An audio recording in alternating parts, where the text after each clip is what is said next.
Hey guys, I'm Bruce the Apartment Guy Petersen. People ask me all the time, well, how did you become you? How could I become you? So this is one that we sold 2 years ago. This is North Chase. They changed the color. Ours was blue. They painted it kind of gray. How many units? This is 120 units. I bought it in 2015, sold it in 2018. What we did is we did a 1031 exchange on that and sold that 120 unit and bought a 200 unit that we own now in San Antonio. That's between a golf course and a lake. So we upgraded the property a bit. But it was a good project for us. We got our investors about a 60% return over right about 3 years. So they got a 20% annualized return. So we did well with it, and then we turned it into a bigger project. So it's actually 3 properties in this neighborhood. We owned a 48 unit about a mile south of us, and 120 unit about a mile north of us, and then this is a 192 unit. This is by far the most profitable neighborhood I've ever owned in, so we keep looking. Anytime something comes up for sale in this neighborhood, even if it's my next door property, I want to buy it all day long because they're just crazy profitable. So one of the big things that I get asked all the time is, why this property, Bruce? Why do you want this neighborhood? Why do you want this property? Look, this is what would be considered a D neighborhood, maybe a C minus neighborhood. Very working class, lower income levels, very good people, but you know, some of them struggle to get by sometimes. But your rental rates will be a little higher here because there's more implied risk to renting here than there is to be renting downtown in the central business district. So we want here, we don't want to go as far down as a D property. This is a C property. A D property, you have dogs running around off leash, you have cars on blocks, you have people walking the streets selling drugs. I'm not saying that we don't have a little bit of that here, but for the most part, this is a very safe area. It's just lower income, that's all. What we're looking for is we're looking for something that will cash flow right away. So we're looking for a stabilized asset, but something that needs some attention, something that we can make a little better. So when we bought, there was no sign here at the entrance. So this main entrance on the property, there was nothing here. We constructed that sign with all the landscaping around it. It's a backlit sign, so you see it from the street at night. So people would drive by this thing all the time when we first took over. They would go to the next property down because they wouldn't see us. So we spent $30,000 to $40,000 to do this thing right here. It's expensive, but if people don't know I'm here, we can't lease to anybody. They think, oh, there's an apartment there, but they see the entrance further down or the entrance behind us. So they wouldn't even come onto my property. As soon as we put this sign up, the residents, first of all, went, oh man, that's really cool. But now we're getting eyeballs, we're getting people stopping in. So that $40,000, while I can't apply an ROI to it, I know it did drive up my leasing traffic without any question. So it's money you spend up front. If you don't look good at the street, people are not gonna come in. And then we landscaped all the way up to the leasing office. So as people drive on the property, we want them to see nice all the way up to the leasing door.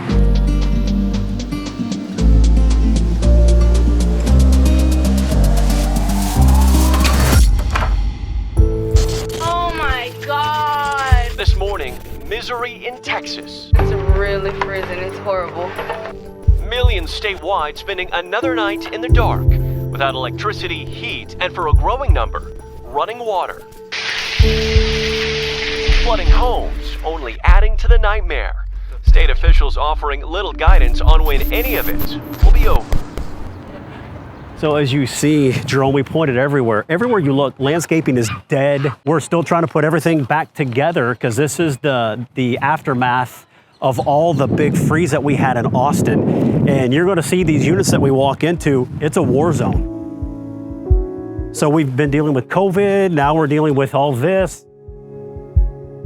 So in Austin, around Texas, we got down to 0 degrees. In Austin, that doesn't happen. It was record-breaking freeze. A lot of people in Austin went 5 to 7 days without power, water, and internet for a week. This is what happens when that happens.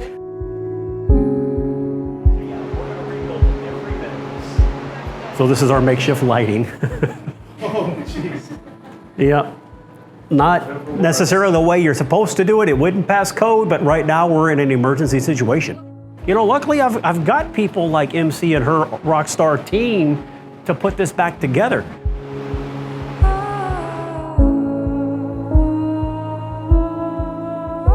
So luckily we were about 8% vacant, so we had enough vacant units that we quickly had to make ready. for the people that were displaced. The other part of that is now I have no vacant units. Now I have nowhere to put new people coming in off the street trying to lease. So we got to get these units turned as quickly as possible, because even though we have insurance, well, now we have down units without any income. Luckily, with insurance, we're getting paid for that lost income, but we still need to get them up as quickly as possible. So this is one we just took possession of, because it's rough, but it's not terrible. So this was somebody that we didn't have a place to put them into right away, but we do now. So we pulled them out and put them in another unit. It's kind of nerdy in here, but I can't control how people live. As long as they're not living dangerously and in a way that's going to put others' health at risk, there's not a lot I can do about this. It's just the way people live. It was just like this whole wall. The moisture level in here is not terribly high, but when we saw that, there was a non-starter. They had to be pulled out for their safety, for our safety. So we had to pull them out. This is not the quality of the unit. This is what they lived in. This is how they lived. And it's just unbelievable. But guys that are going to do what I do, if you buy B and C properties, especially C properties, you're going to have this. This is the way a lot of the world lives. Yeah, and they don't report stuff that breaks. They just want to be left alone. They don't want us in their units, so they don't tell us when things go bad. You know, we do the best we can to make a difference in the properties that we buy, but I can't change a system by myself. So, but yeah, it's just what creates all this. You see there's trash everywhere, but it's pulling all this stuff out of these buildings. Once it gets all put back together, all this will be cleaned back up and re-landscaped, but man, it's going to take a while to get it all put back together. It's a bit overwhelming, but you just keep moving through it one day at a time. You know, I was in retail for almost 20 years. At the end of my retail career, at 42 years old, you know, I'm 5'8". I was 240 pounds. I was out of shape. I was overweight. I was depressed. I was lonely. Had no wife, kids, no pets. I had nothing. Right? I've been where you are most likely, or where many of you are. So I worked for other people for 20, 30 years. At the age of 42, and I think it was 2007, I walked away from it all. I was working 100 to 110 hour weeks in retail, and it was not happy. I was not happy with my life. I didn't like where I was. Like I said, I was fat, overweight, I was depressed, it was not working for me. So I decided, you know what, I gotta change this shit, because this is gonna literally kill me if I don't change something. So I quit at the age of 42, and I started looking into real estate. Hey, I'm Bruce. Welcome to Aubrey Hills. Before we walk in, though, look at some of the cool things we're doing. We got a lot of tech in this unit. We've got a Ring smart doorbell, right? We also have, as you walk in, you'll notice, we have what's called a smart door lock. It works on a proximity sensor. This right here, as you get close to your unit, to your home, it pairs to your phone. When you get close enough, it will unlock itself for you if you program it that way. When you leave for the evening, if you forget to lock your door, it will lock it for you. Another piece of tech we do. But this is our 1-bedroom apartment. And what we've done here is we've tried to cater to the demographic in the area. What would people like to see when they move in, right? So we're trying to help people visualize. You walk into an empty space, it's really hard to say, oh, I could see myself living here. A lot in the industry now, they're going away from these model units because they think they don't need them. I completely disagree with that. I think people need to be able to walk in. If you're like me, I can't come into a space and go, oh, it's empty, but I know if I put my plant over there and if I put my table over there, I don't have the ability to do that. A lot of people do. My wife is very good at that. I can't. I need things like this. This is a tactical way for people to see it, right? We walk them through. We're showing them everything we've got. Then one small thing that we do here is we've got what we call a wow fridge. So when people walk in, does it matter? Well, maybe not, but it really does. It's the emotion of sales. They walk in and go, whoa, look at it. I could have anything in there. Of course you can. Take whatever you want. Everybody likes free stuff, so it's a small thing, but it matters for us. Come into the bathroom, kind of the same thing. You're going to see the same throughout, the same hardware. You've got the same granite. This is what we're presenting to this neighborhood, to the people looking in this neighborhood. There are some in this neighborhood that might be a little higher quality than us, some a little lower quality than us, but there is thought that goes into everything that we've done here. Now, I have units on site that don't have all of this stuff in them, so people can have this if they choose. If they'd rather have a non-upgraded unit, we offer those too. But we want to walk them through a unit that looks like it could look for them if they would like. This would be anywhere from a $75 to $100 upgrade from a non-upgraded unit, but now they can see what they get if they pay the extra money for it. That's why we've done what we've done here. Hopefully it shines a light on some of the thought behind why we do what we do, how we market properly, even on a property tour with a prospective guest. Don't just slap some stuff in and walk away. There needs to be a real thought process behind it. So it took a year to educate myself, and a year later, I bought my first apartment complex. I bought a 48-unit apartment complex in Austin, Texas. Got a 300% return on that first deal because I had a coach. I had a good mentor on my side to teach me how to do it. You need a coach, you need a mentor to be able to walk you through. No, don't cut that line item in your insurance policy. It's a reckless decision that you might make it through 2 or 3 properties or 2 or 3 years, but eventually it's gonna catch up with you, I promise. Not only did she teach me how to do it, but she was there with me through it. When I'd run up against something that I had not been taught, because you can't be taught everything, things are gonna come up that you didn't expect. She was there as a crutch for me to reach out and say, hey, Renee, I don't know how to handle this situation. How do I do my first eviction? Yes, I know you taught me in a classroom environment, but now I gotta really go do it. Now, how do I do this? So she was there to teach me how to do all that. So she was invaluable. I could not have done it without my mentor or my coach. I firmly believe you need that. This is number 7, I believe, so we still got to pull that wall down, right? Yeah. I have now syndicated over 1,100 units, city, state, and national award winner for what I do. My wife and I do it together. I'm the CEO of everything we do. She's the CFO of everything we do. She's the designer of all the stuff. I work with the staffs. I keep everything moving forward. I set the grand vision. You control this place. They don't. Don't feel you have to let anybody that comes in put anything. You guys run this office, period, okay? Keep it clean, pretty, presentable. That looks fantastic. Love that. That's one of the best I've seen. That looks really good, guys. That's our welcome center.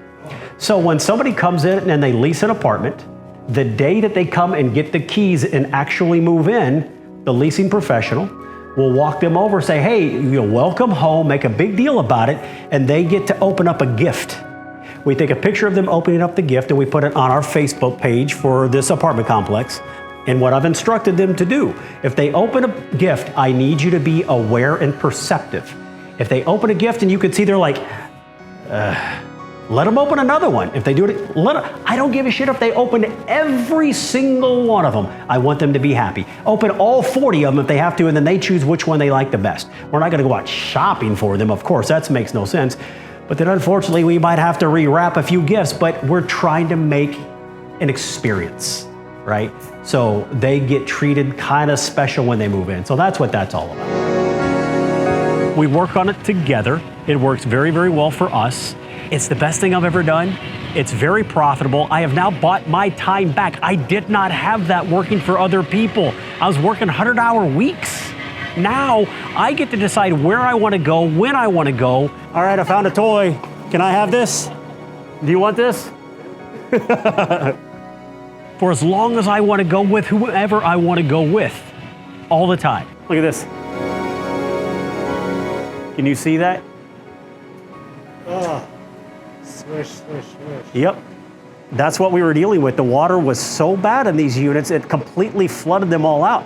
There's water in all the light fixtures. So we'll pull that down today and get it dumped.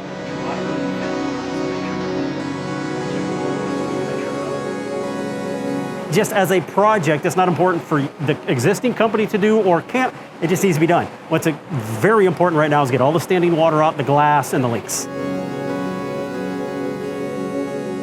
Most of my landscaping has now died. I spent $50,000 to $100,000 on landscaping about 3 years ago, and now it's all dead, right? Because the freeze destroyed everything. Fine, it's part of ownership. I have a lot of reserves on hand for this reason, right? So now I got to deploy some of those reserves, put all this stuff back in. I'm walking with my landscaper tomorrow at 8 o'clock in the morning, and we're going to go over everything that needs to be replaced, what is salvageable, what did not die. As I dip into my reserves, I then have to start building that back up before I start doing distributions again. But we're going to have to replace a lot of this landscaping. The hard infrastructure, the signage is fine, the gate is fine. It's just all the living things, most of it has died. Well, see, if you think about it, that sign and that sign are exactly the same. The same shape, the same font, the same everything. And if you look, even here, everything was done very purposefully when my wife designed this. She's brilliant at what she does. She's good at the things she does. I'm good at the things that I do. Together we work perfectly. Hopefully you guys will have a spouse that's equally bought in. Most of you won't, that's fine. It's okay, it works without it, but I'm very, very fortunate that me and my wife, honestly, this is our freaking pillow talk, which is disgusting, weird, and awkward.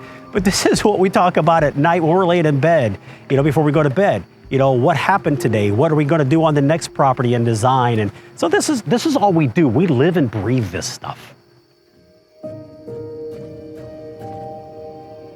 As the owner, the most important people in my world are the staff. Because if I treat you very, very, very well with high expectations, you will then carry that down to your residents. Nothing happens without the residents, period. This is where they raise their families. This is where they cook Thanksgiving dinner. This is a business for me and a job for them. But this is where these people live. We have to be mindful of that and always remember that. Gary Vaynerchuk, doing the right thing is always the right thing. It's a rule or a policy until we can't follow that rule or the policy because it's not the right thing to do for that human being. So that's the way we approach this. And if I have a third-party management company, I don't know if that's the way they're managing my asset for me. So that's a lot of the reason we do it. So that's why I'll tell some of the stories that I tell. That's usually too much information. It's awkward. Talking about the pillow talk with my wife. It's engaging. It makes people understand that I'm a human being. I'm not a robot in a stiff suit on stage telling you some system that I heard somebody else and they trained me. No, dude, this is me. And my wife doesn't like what I tell you about her pillow talk, but again, it's done for a reason. It's to be approachable. I cuss on stage, and I can't tell you how many people have come up to me after and say, hey, thank you. Hey, man, I'm glad you got a lot of value out of my talk. No, thank you for saying the word f***. I'm like, what? Everybody else is too polished and too uptight and too stiff. You are speaking like I speak. Not everybody cusses like I do, and I offend some people in the audience, and I get out in front of that and say, look, I'm sorry if you're offended. I can't help it. This is who I am. I'm not going to change. Hopefully you can get past my language to the message, to the knowledge that I can share with you. I can help you make your life a lot better if you can get past my language. This is going to sound crass to some of you, and your eyes are going to roll back, and you're going to think, oh, what a douchebag. It's just what it is. I made $50,000 to $100,000 a year in retail. I make over $1 million a year. Every single year doing this now with my background. If my dumbass can do this, I promise you can do this. The real magic about this, if you learn this the right way with me or whoever, I made $1.1 million 3 years ago. I got a $12,000 refund from the IRS. How does that change your life, right? If you're getting refunds on your taxes at the end of a year that you made over $1 million, it's possible, it's doable. I do it every year. I'm Bruce the Apartment Guy Petersen. I promise you can change your life. And I know that sounds hokey bullshit, but it's the truth. I changed my life. I know you can change your life. Watch what I'm up to, follow along. I will teach you what I'm doing through YouTube, through my online education, through my seminars, however you choose to take my content, totally up to you. I'll give you everything I've got because everything I give you does not take from my ass. It makes my life better, more fulfilling, and the more people that I can help create the life I've got,